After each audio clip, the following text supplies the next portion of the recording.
여러분 안녕하십니까. 오늘이 일요일 날이죠. 2026년 1월 4일 오전 10시 7분을 지나가고 있습니다. 이제는 이거 2026년이죠. 전번에 내가 여러분들한테 얘기했듯이 이번엔 그 중국 역사에 미인이라고 알려진 그 양귀비를 하도록 하겠습니다. 이 양귀비는 말이죠. 서기 719년에 태어났다 이렇게 됐어요. 그러니까 이때는 사람 실물과 똑같이 그리는 초상화 기술이 없었다고 난 봅니다. 그러니까 이거는 하나의 상상도죠. 상상도를 그린 겁니다. 여기는 중국 4대 미녀라고 되어 있습니다. 그래서 이제 중국에는 중국 역사상 4사람의 미인이 있는데 첫 번째는 치모, 서시, 그 다음에 그 왕수군, 그 다음에 초선과 우미인이 있고, 그 다음에 양귀비가 있다 이런 얘기입니다. 그러니까 그 중국 역사상 이름 있는 그 미인으로 꼽히는 게 이제 4사람이 있었다. 그래서 이 양귀비는 4사람 중에 한 명이다 이런 말씀을 드리고요. 당현종의 후궁, 귀비 양씨 이렇게 나왔습니다. 그 당이 현종의 후궁이라는 겁니다. 이 양귀비가 그러니까 왕의 후궁이죠. 우리나라에도 성씨 양씨가 있죠. 양씨가 있는데 아마 그 본과는 다르라고 생각을 해요. 우리나라 양씨와는 좀 이 본이 다르라고 생각합니다. 아명은 옥환, 당나라 시대 사료인 명황잠록에 이 양귀비가 어렸을 때 아이 때는 옥환이라고 불렀다. 719년에 태어났고 사망은 756년 37살에 사망했다. 이러네요. 그러니까 오래 살진 못하네요. 키는 165cm에 60에서 65kg가 되었을 것이다 이런 얘기인데 양귀비 키와 몸무게는 역사적 기록과 발굴된 일부 문화유적 기록을 토대로 추측한 것이다. 이것도 정확한 것이 아니고 여러 그 역사서에 나와 있는 여러 가지 사실들을 추적해 봤을 때 이럴 것이다. 이렇게 짐작할 뿐이다 이거죠. 정확한 신체 사인은 알 수가 없고, 그다음에 종교는 불교에서 도교로 했다. 변경했다. 남편은 수왕 이모, 당현종 이윤기 이렇게 나왔네요. 당현종 이윤기를 한번 들어가 봅시다. 이 사람이 이제 그 당나라 제6대 황제라는 겁니다. 현종.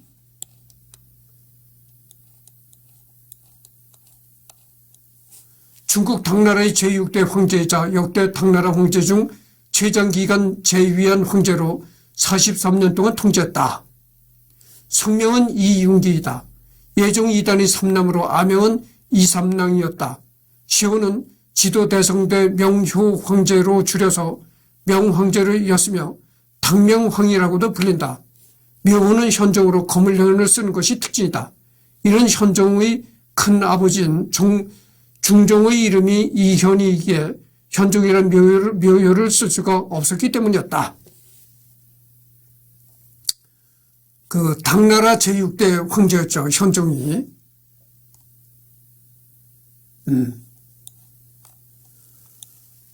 그래서 이제 부친은 양현염, 언니는 한국 부인 양옥패, 괴국 부인 양옥쟁, 진국 부인 양옥차, 육촌 오빠 양국충이라고 나와 있네요. 여기서 이제 그 눈길을 가는 것이 언니가 한국 부인,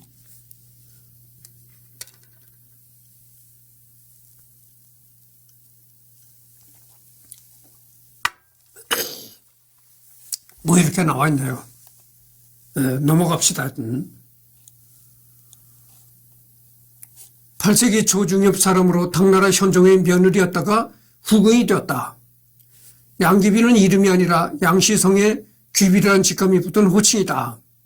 귀비는 황후 다음의 서열의 후궁이었다. 양귀비와 비슷한 예시로 희빈 장씨가 있다.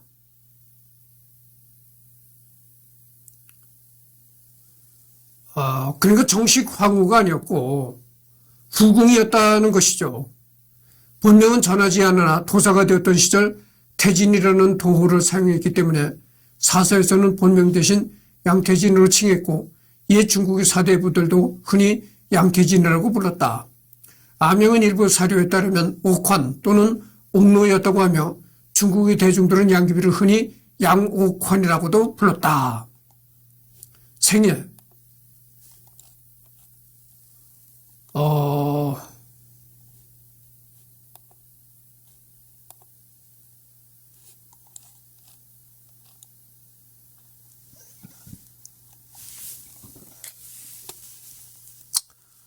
출생 시절을 봅시다. 출생. 본가는 홍농. 개원 7년에 포주 영락에서 출생했다. 영락. 현재는 여기가 산시송 융지시라는 겁니다. 본관인 홍릉의 화엄에서 태어났다가 포주 영락현으로 이주했다는 설도 있으며 양귀비 출생지에 대해서는 여러 의견이 존재한다. 중국에서 전하는 속설에 따르면 옥으로 된 고리를 손에 쥐고 태어났기 때문에 부모가 아명을 옥환으로 지었다고도 한다. 운둔에 살던 선비가 어린 태진을 보고 이 아이가 성장하면 황후와도 같은 자리에 오르리라. 이렇게 앞날을 예언했다는 거죠. 근데 이게 어떻게 됐습니까? 이게 이 예언이 맞아떨어진 겁니다. 후궁이었지만 황후와 같은 그런 위치에 있었다 이거죠.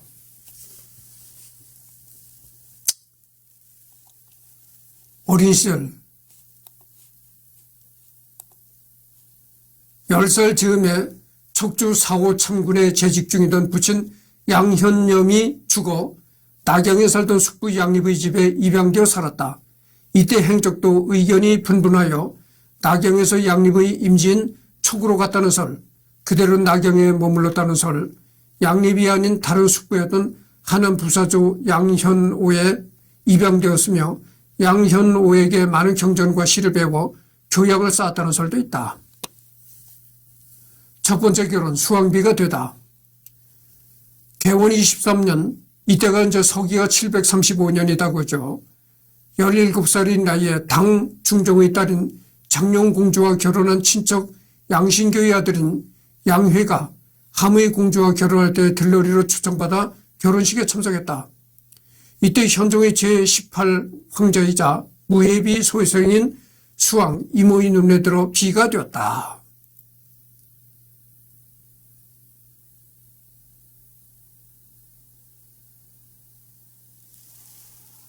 그러니까 결혼식 때 초청받아 갔다가 이제 현종의 18 황자한테 이제 눈에 들었다는 거죠. 그래서 이제 왕비 비가 되었다. 이거 왕비 비자거든요. 전 남편인 수왕 이모는 양태진과 사이에서는 자식을 두지 못했다가 양태진이 귀비가 되었던 천보 사제 745년에 위소훈의 셋째 딸 위시를 새 왕비로 맞았다. 이후 후처인 위시와 다른 후궁들과의 사이에서 자식들을 무려 5남 22년이나 두었다.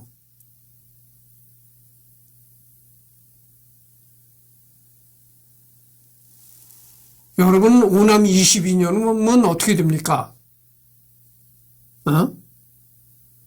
아들이 5명, 딸이 22명이라는 거죠.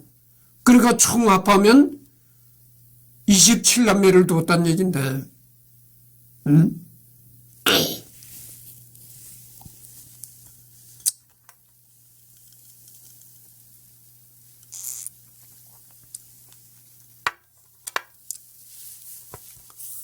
그렇잖아요, 여러분들. 이때도 남의 집에 가서 노비나 살고, 노예로다가 생활했고 이런 아주 천민들은 이때도 여자가 없었을 것이라고 생각을 해요. 그러니까 이승열이 같이 이렇게 여자가 없이 평생 그냥 독신을 살다가 죽는 수밖에 없는데, 생각해 보시오. 왕이라는 거는 정말 꽃밭에서 놀아. 응? 그렇잖아요. 뭐 우리나라의 백제 의자왕이 뭐 삼천궁녀를 거느렸다. 뭐 이런 말도 있잖아요. 그래서 침략을 받으니까 의자왕이 거느리던 삼천궁녀가 낙화하면서 그냥 치마를 뒤집어 쓰고 떨어졌다. 강에 떨어졌다. 이런 얘기 했죠. 투신했다 이런 얘기 했잖아요. 뭐 의자왕이 진짜 삼천궁녀를 거느렸는지 아니면 그게 그냥 민간에서 떠도는 헛소리에 불과한 거지. 그건 내가 역사서를 들춰보지 않은, 역사 자료를 들춰보지 않은 이상은 그게 진짜 실제 있는 얘기인지, 실제로 존재했던 얘기인지, 그거는 내가 확인할 길이 없습니다. 하여튼 그렇지만 그런 얘기 있었어요. 백제 의자왕이 삼천궁녀를 거느렸다.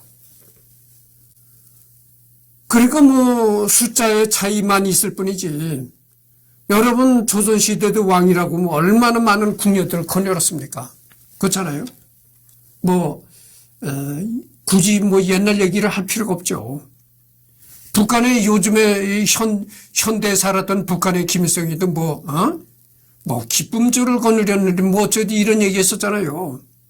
근데 김일성이는 기쁨조가 없었다는 겁니다. 김일성이가 통치할 때는 기쁨조라는 게 없었는데, 이 아들 김정일이 때서부터 기쁨조라는 게 있었다는 거예요. 근데 기쁨조라는 건 이 남한에서 하는 얘기고, 북한에서는 기쁨조라고 안 하고 옥과라고 한다는 겁니다. 옥과. 그러니까 아라비아 숫자 1, 2, 3, 4, 5, 옥과라는 거예요. 그렇잖아요. 여러분들 그래서 이 권력자는 말이죠. 꽃밭에서 노는 겁니다. 그 수많은 여자 숲에서 이렇게 살아가는데 그냥 자식을 낳고 싶은 대로 낳는 거죠. 그러니까 정말 여기 나오는 것처럼 딸이 22명, 아들이 5명 이렇게 낳는 겁니다.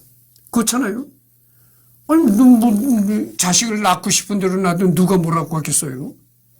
그리고, 아무리 많이 난들, 그 수많은 자식들을 벌어먹이느냐고 고생하겠어요? 그게 아니죠. 낳고 싶은 대로는 많이 낳는 겁니다. 그러니까 중국도 이런 거죠. 중국도 권력자는 정말 수많은 여인들 숲에서 낳고 싶은 대로 낳는 거죠. 그러니까 이렇게 많은 거죠. 그죠?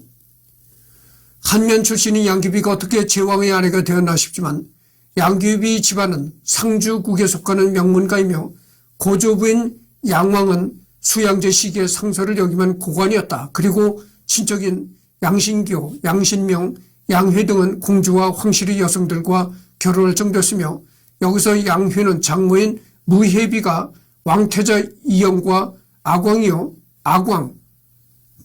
이요 광왕이고, 이영과 아광, 이요 광왕이고 등을 무고해서 죽인 일에 참여했을 정도로 중앙의 권력 투쟁에 깊게 관여했던 인사였다. 이걸 보면은 양귀비는 말이죠. 양귀비는 한마디로 별 볼 일 없는 평범한 집안의 딸이 아니었던 겁니다.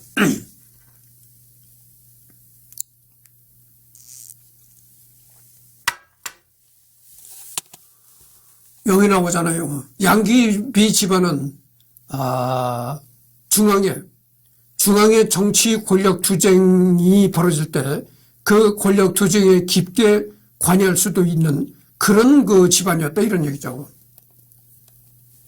즉 부친이 하급 관료일 때 급사에서 가세가 기울었을 뿐이지, 양귀비는 후견인들도 많고 집안도 명문가의 황실과 연이 다 있으며, 게다가 그녀는 굉장한 미인이었기 때문에 이는 충분히 황제의 아내가 될 만한 자격이 되었다. 그러니까 집안도 이제 아주 집안도 아주 평범한 집안이라든가 노예 신분의 그런 집안이 아니었고, 거기다가 이 인물도 굉장히 미인이었기 때문에 왕비가 될 만한 그런 자격은 충분했다 이런 얘기죠. 그다음에 이제 현종의 눈에 띄다. 개원 25년, 이때가 이제 서기 737년 19살 때에 현종이 총애하던 후궁인 무해비가 죽자 우울해진 황제를 달래주기 위해 환관 고력사를 포함한 여러 대신들은 현종의 마음에 드는 여인을 찾아다녔다. 그리고 현종의 원래 그 왕비였던 원래 이 무해비란 여자도 원래 본처가 아니고 원래 그 왕비가 아니라 이 여자도 후궁이라는 거죠. 근데 현종이 이 무해비란 여자를 굉장히 좋아했다는 거예요. 네.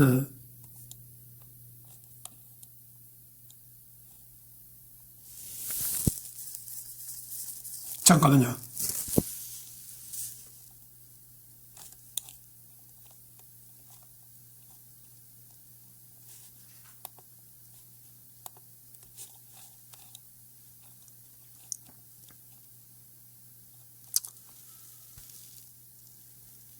잠깐만요.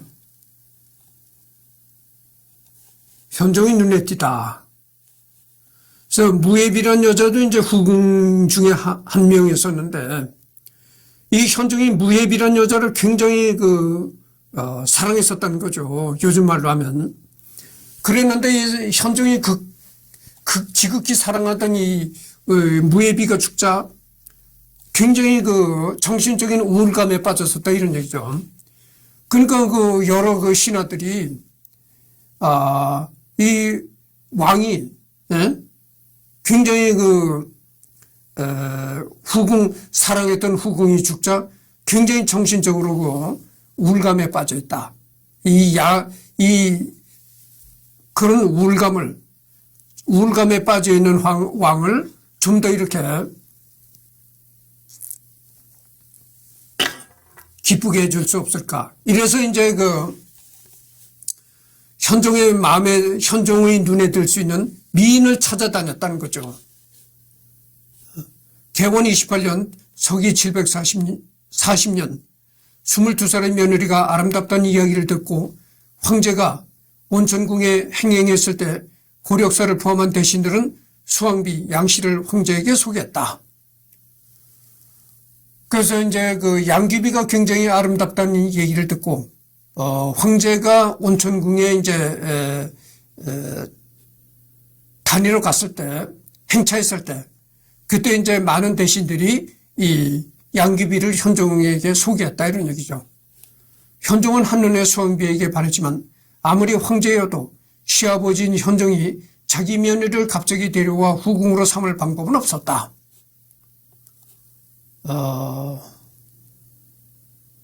그래서 이 양귀비는 현종의 며느리였던 거죠. 그러니까 아들의 부인이었다 이거죠. 그러니까 생각해 보세요. 며느리가 아무리 아름답다고 한들 아들의 부인인데 아들의 부인을 어떻게 취할 수가 있나요? 그렇잖아요. 그래서 아무리 아름다운들 며느리인데 며느리를 어떻게 시아버지가 갖겠는가 이 말이죠. 수왕과의 이혼 출가다. 그래서 양옥환을 일단 수왕부에서 나오게 한 다음 일시적으로 도교 사원에 출가시켜서 여도사 퇴진으로 만들었다.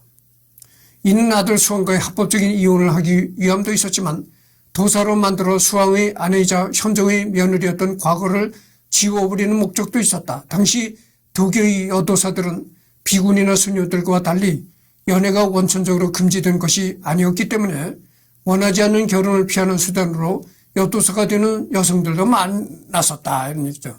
그래서 이 며느리를 뺏어서 시아버지가 어떻게 취할 수 있는 방법을 연구하다가 결국은 양귀비를 그러니까 양귀비가 그러니까 수도원 같은 데 들어가서 돌을 닦는 그런 여자로 만들었다는 겁니다. 그래서 그렇게 수도사가 되면은 수도사가 돼가지고 출가를 하면 말이죠. 과거에 결혼했던 이런 게 잊혀진다는 거죠. 그러니까 싹 이렇게 지우개처럼 지워진다 이런 얘기죠. 그런 다음 그래서 일정 기간 그 수도원에서 생활을 한 다음에 그 다음에 수도원으로 나오게 되면은 현종의 며느리였던 과거가 싹 세탁이 된다 이거죠. 그러니까 신분 세탁이 되는 거야 이제. 한마디로 요즘 말로 하면 고적 세탁을 한다 이거죠. 그래서 이제 수도원에 들어갔다가 나오게 되면은 과거의 현종의 며느리가 아니라는 거죠. 그러니까 그때 가서 이제 예전에 시아버지였던 현종이 취할 수도 있다 이런 얘기죠. 참 이게 웃기는 얘기입니다. 그러니까 옛날이나 지금이나 이걸 보면 이 남자라는 존재는 말이죠. 여자를 이렇게 참 여자를 돌같이 보기가 힘든 겁니다. 내가 이 유튜브에서 내 자랑 많이 하잖아요. 내가 누굽니까? 도사나 다름없는 사람이에요. 내가 예전에 속세에 사는 스님이라고 유튜브 명칭을 한 적이 있었거든. 근데 내가 얼마 전에 유튜브 명칭을 바꿨단 말이죠. 구름과 음악의 계곡이라고 이제 명칭을 바꿨는데, 구름과 음악의 계곡이라는 명칭을 쓰기 전에는 속세에 사는 스님이라고 이제 명칭을 붙인 적이 있었어요. 아, 이승열이가 누굽니까? 속세에 사는 스님이에요. 속세에 사는 스님.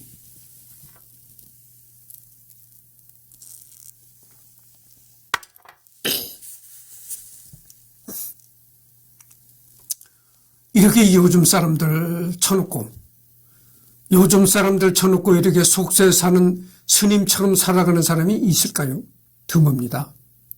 정말 이승열이는 인격을 갖추고 이런 사람이니까 이렇게 스님처럼 속세에 살아도 스님처럼 이렇게 산다 이거죠. 금욕적으로 산다 이겁니다.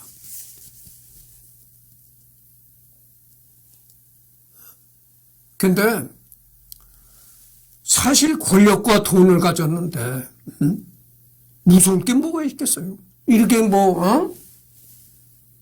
양귀비가 아무리 며느리였지만 며느리를 수도원으로 보낸 다음에 신분 세탁을 한 다음에 다시 자기 마누로 삼는다. 아니 못할 게 뭐 있겠습니까? 못할 게 뭐 있겠느냐 이런 얘기가 나오니까 또 이제 얘기를 좀 더 확정시켜 봅시다. 요즘에 김주애가 4대 세습이 아니다. 그러니까 김주애가 김정은이 대를 이어받을 여자가 아니다. 이렇게 얘기한 사람들이 있어요. 그게 뭐냐면은 북한에는 아직도 유교적인 잔재가 많이 남아있다. 그리고 남존여비 사상이 굉장히 강하다.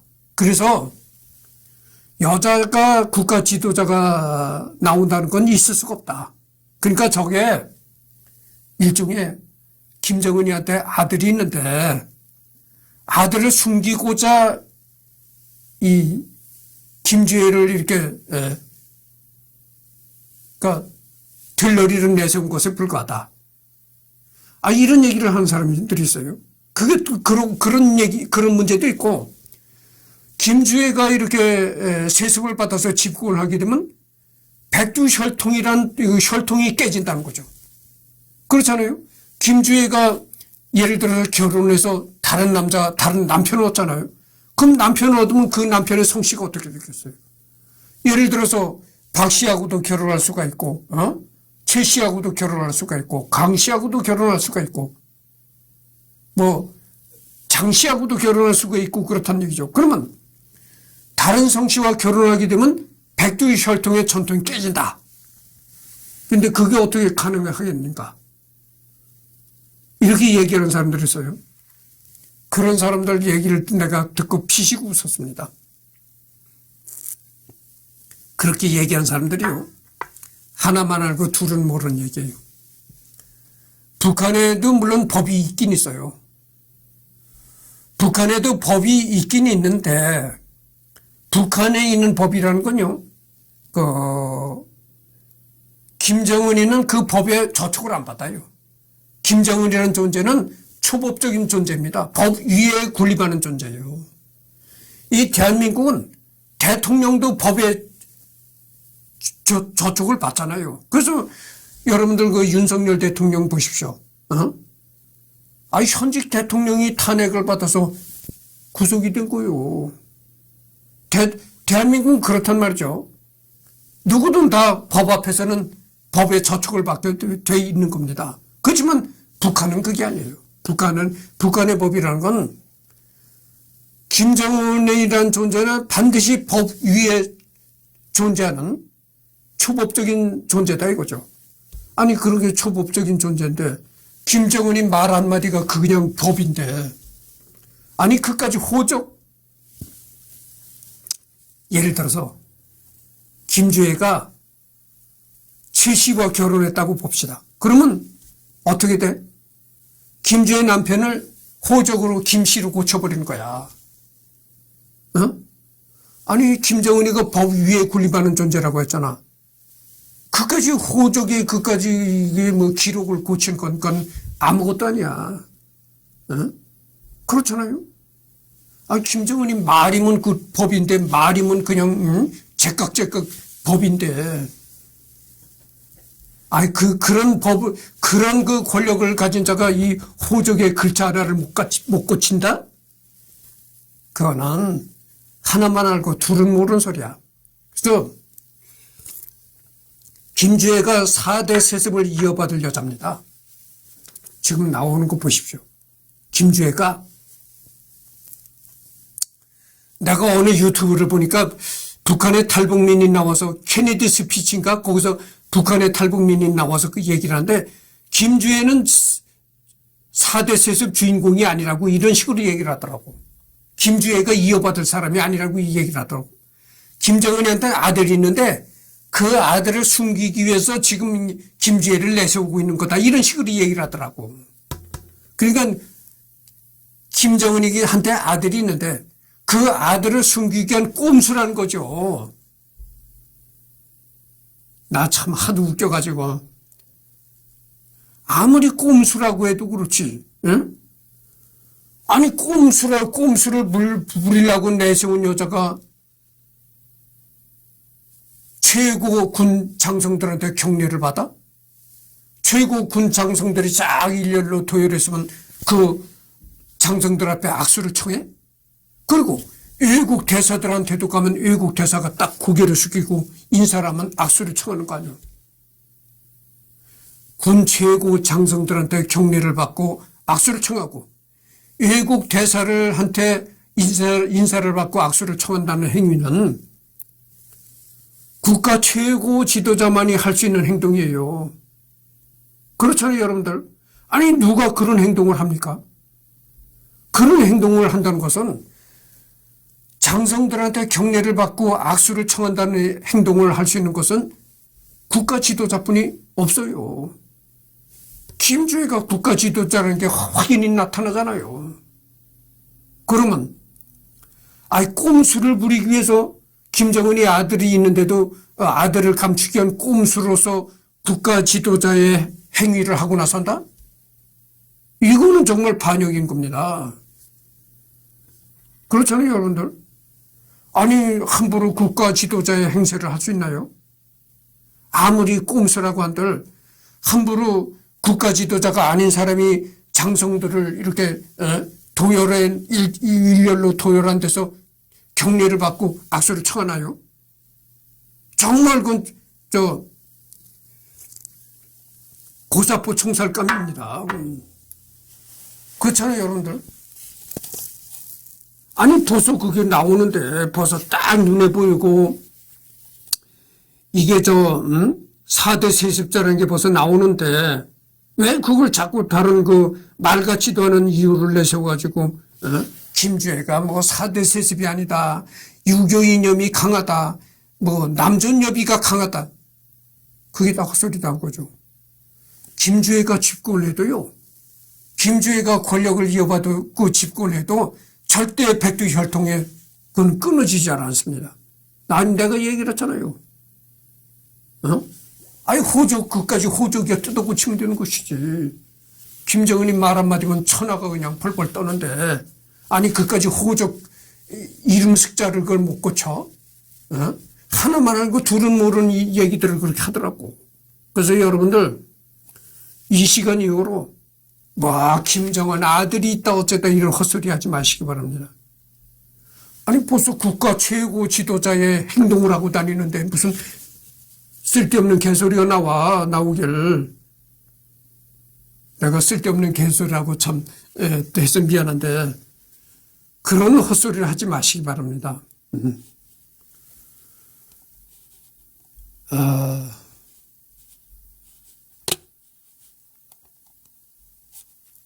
그래서 양옥환을 일단 수왕도에서 나오게 한 다음에 일시적으로 도관에 출가시켜서 여도사 태진으로 만들었다. 이때 현종의 나이는 56세로 양태진과의 나이 차이가 34살에 달했으니 당시 중국의 평균 수명을 따져보면 할아버지가 묘령의 아가씨와 정분이 난 꼴이었다. 게다가 졸지의 아내를 아버지에게 빼앗긴 아들 수왕은 현종이 그토록 청해했던 무예비 친아들이었으니 어떻게 보면 며느리가 시어머니의 자리를 차지했다고 볼 수 있는 그런 웃지 못할 일이 벌어진 것이었다.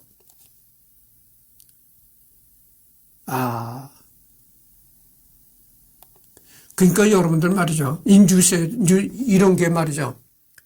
이게 질서가 없어진다는 얘기잖아요. 질서가 없어져. 천수가 없어져. 여러분들 그 뉴스에 요즘 대한민국에도 뉴스에 많이 오르는 일이잖아요. 시아버지가 며느리를 범했다. 그리고 아버지가 자기가 난 딸을 또 범했다는 겁니다. 응? 그러니까 아버지가 자기 딸을 범해가지고 그 딸이 자식을 낳으면 어떻게 되겠어요? 이 천수가 지금 엉망이 되는 거야. 그러니까 그렇게 되면 그런 일이 벌어지면 어떻게 되느냐. 딸이자 동시에 아내가 되는 거고. 그 자기 친딸이 난 애는 어떻게 되겠어요? 자식이자 손주가 되는 거야. 야, 이게 참 웃기지 않습니까? 그러니까 이게 뭐 천수고 나발이고 없는 거야. 그렇게 되면 정말. 그렇잖아요.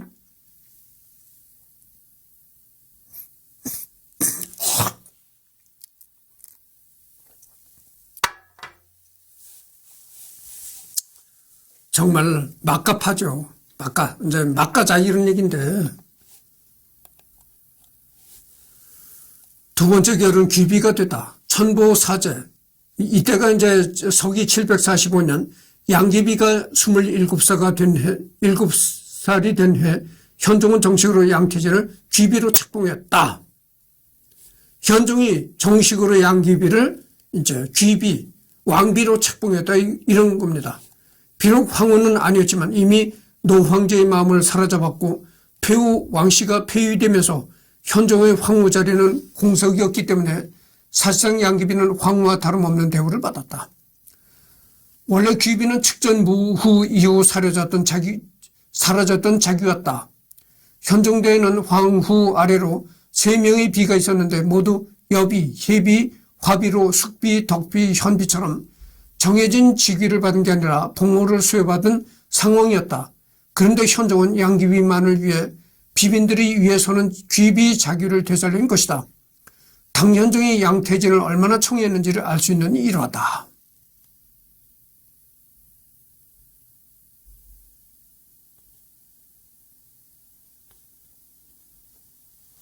여기 보면 말이죠. 이렇게 있잖아요. 현종은 양귀비를 황후로 맞이하기 위해서 그러니까 뭐 후궁이죠. 물론 후궁으로 맞이하기 위해서 여러 가지 그 걸리적거리는 제도를 싹 무시하고 없애버렸다는 얘기죠. 바로 이 점이 바로 그거예요. 여러 제도와 이 관습을 싹 없애버린다 이거죠. 그런데 뭐 백두혈통이 끊어져서 김주애는 4대 세표를 못 받는다고? 또 얘기하지만 거듭 얘기하지만 그러면 호적을 뜯어 고쳐서 백두혈통 사위를 만들면 되지. 참 하나만 알고 둘은 모르는 얘기예요. 그렇잖아요. 예를 들어서 최씨 사유가 들어왔어. 그러면 이게 최씨를 뜯어 고치고 김씨다. 이렇게 해버리면 되는 것이 무슨 뭐.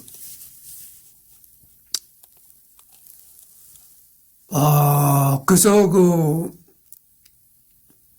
북한의 김주애가 4대 세습인 것만은 확실해요. 양귀비는 외모는 물론 감회도 뛰어나. 물론 그러면 김정은의 건강이 어떻게 됐느냐? 아니 김정은이가 아직도 세습을 준비할 나이가 아닌데 젊은 나이잖아요. 아니 근데 왜 벌써 세습을 4대 세습 운운하느냐? 이렇게 질문할 수도 있을 겁니다. 내가 김정은이 건강 상태는 내가 모르는 거죠.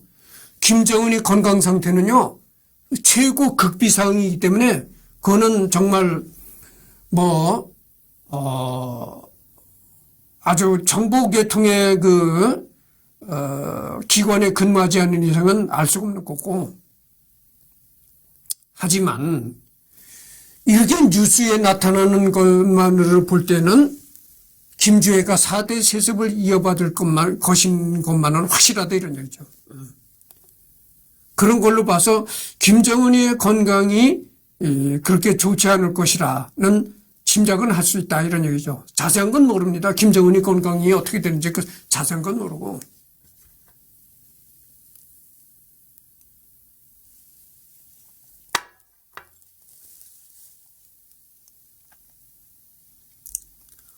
이렇게 이제 여러 가지 내가 전번에도 얘기를 했잖아요. 계속 나무의 키만 계속 읽어 내려가다 보면은 재미가 없어. 아니 그걸 그러려면 못하러 내가 이렇게 얼굴 내밀고 합니까? 그렇잖아요.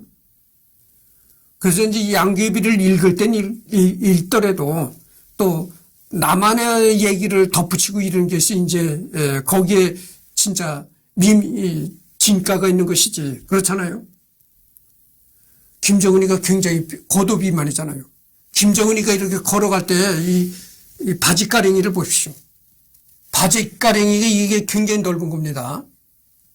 그러니까 배가 이렇게 나오다 보니까 바지가랭이도 넓어지는 거야. 그러니까 이렇게 김정은이가 이렇게 걸어갈 때 바지가랭이가 휘둘리는 바지가랭이를 보면 그 바지가랭이가 상당히 넓다고 볼 수가 있죠. 뉴스에 들어보니까 한 140kg가 나간다 이런 얘기가 있거든. 근데 그럼 뚱뚱하다고 다 건강이 안 좋을까? 이런 또 얘기를 할 수가 있어요. 근데 봅시다. 뚱뚱하다고 다 건강이 안 좋은 건 아니에요. 오히려 요즘에 이런 얘기가 나옵니다. 이 늙었을 때 배짱 마르면서 늙어가는 사람이 있고 배가 나오고 풍채가 좋은 풍채를 유지하면서 늙어가는 사람이 있다 이거죠. 그런데 배짱 마른 사람보다는 좋은 풍채를 유지하면서 늙어가는 사람이 더 장수한다는 거죠. 그런 얘기들이 많이 나왔어요, 여러분들. 그래서 반드시 비만하다고 건강이 좋지 않은 건 아닌데, 그러나 대부분 비만하게 되면 건강이 안 좋아지는 건 사실입니다.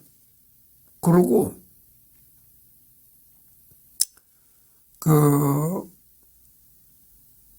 씨름 선수들 있잖아요.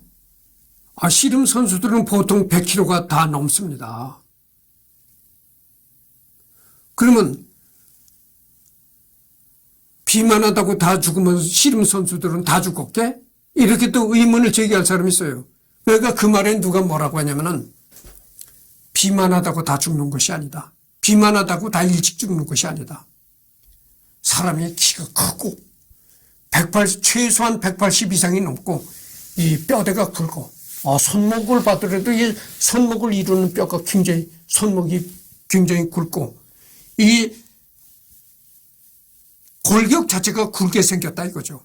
그러니까 키가 크고 골격 자체가 굵게 생긴 사람은 배가 나오고 그래도 그렇게 죽지 않는다고죠. 근데 키가 작고 골격이 가늘어, 체격 자체가 가늘은 이승열이 같은 타입이지, 이런 사람이 배가 나오면 그거는 영락없이 죽는다 이런 얘기입니다. 그래서 이 씨름 선수와 같이 키가 크고 이 체격 자체가 크게 생긴 사람은 비만해도 비만을 이기는데 체격도 큰 체격이 아니고 뼈도 있고 골격도 굵은 골격이 아닌 사람이 비만해지면 그건 대각 죽는다 이런 얘기죠. 뭐 그런 얘기를 과거에 한 사람들도 있었어요. 그런데 그게 어느 정도 타당한 얘기입니다. 근데 김정은이를 보면 키가 그렇게 아주 썩 큰 사람도 아니고, 근데 이 140이라면 상당히 엄청나게 고도 비만인 겁니다. 그래서 이 김정은이가 건강이 안 좋으리라고는 충분히 생각할 수 있는 문제예요. 그리고 이 김주혜를 처음에 김주혜가 나타났을 때는 김주혜가 굉장히 이 김정은이하고 이렇게 손 붙잡고 다닐 때 보면 굉장히 어려 보여서, 아니 근데 요즘에 나오는 김주혜를 보니까 아빠보다도 약간 키가 크겠더라고. 그리고 얼굴이가 완전히 숙녀 얼굴이야. 아주 성숙한 얼굴이야. 그때는 정말 처음 나왔을 때는 그때는 정말 뭐 초등학생처럼 보였었는데 이제 얼굴을 보면 완전히 숙녀 얼굴이야. 여대생 정도에 된 그런 얼굴을 하고 있다 이거죠.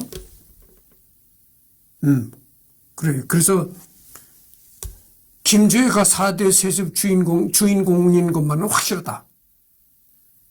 이런 얘기를 합니다. 지금 42분을 경과했거든요. 그래서 이것으로 끝내고, 여기서부터, 다음엔 여기서부터 하도록 하겠습니다.